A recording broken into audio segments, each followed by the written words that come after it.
Good morning to all.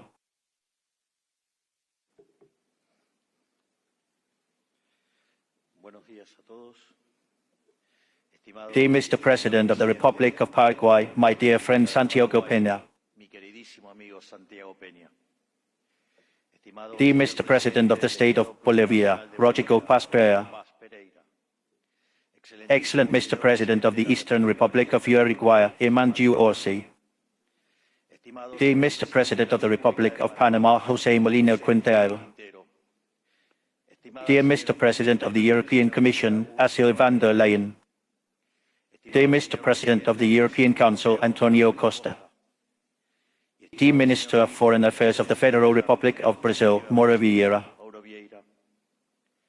I want to begin by thanking, with special affection, my friend the President of the Republic of Paraguay for having convened this meeting of the Mercosur and for welcoming us in Asunción, precisely the same city that the bloc was born in 1991. Today we are gathered by a fact of great political and economic transcendence for all the members of this bloc and probably the entire world. After 25 long years of negotiations, we finally signed the free trade agreement between the Mercosur and the European Union, perhaps the greatest achievement obtained by the Mercosur since its creation and the result of a strategic decision that Argentina contributed to promote with determination during its temporary presidency last year.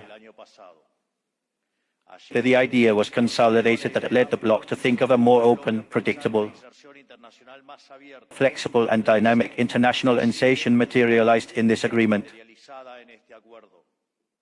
In this remark, I also want to express a recognition of the European leadership that made this result possible, and especially to the President of the Council of Ministers of Italy, whom I have the pleasure of calling my friend Giorgia Meloni.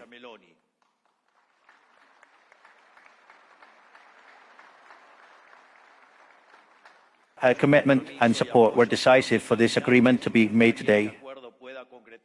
But I want to insist on something. It is fundamental that, in the stage of implementation, the spirit of what is negotiated is preserved.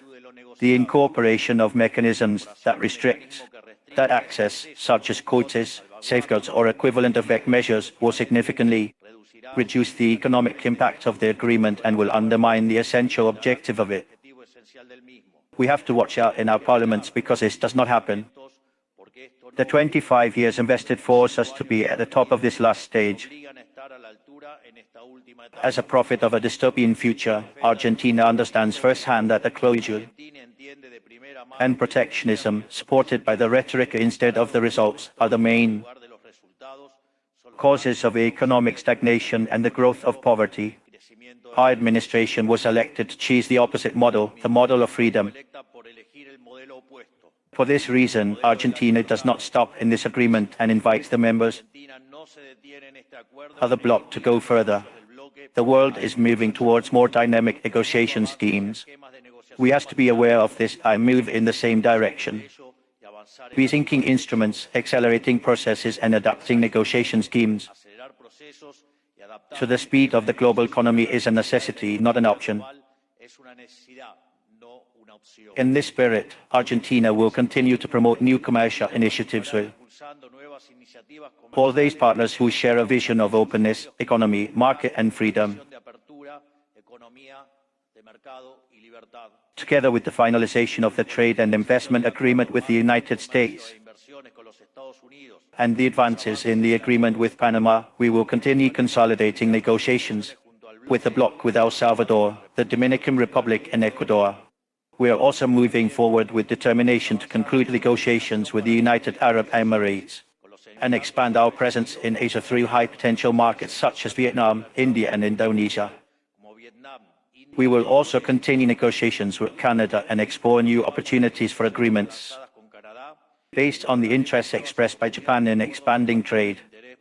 This movement towards freedom and trade is the basis of any genuine regional integration. Because where the institutions are raided, the popular will is unknown and human rights are violated. The result is always the same: isolation, impoverishment and loss of freedom. The situation that Venezuela is going through is a clear and painful example of this reality. That is why we value the decision and determination demonstrated by the President of the United States, Mr. Donald Trump, and all his government in the actions adopted in Venezuela that led to the capture of the drug addict dictator Nicolás Maduro.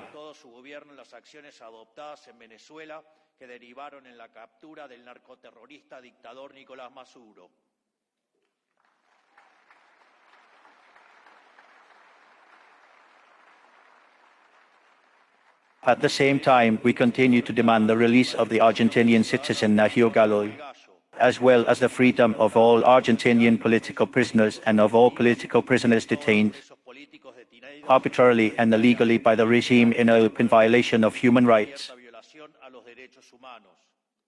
Freedom is not an empty slogan or an abstract concept. It is a concrete political and economic alternative in the face of a reality that I do not accept. To advance in agreements that promote free trade, macroeconomic stability and legal privacy is an indispensable condition for prosperity. To conclude, I want to underline that the signing of this agreement does not constitute a starting point. It is a starting point within a broad economic relationship plan with various international actors.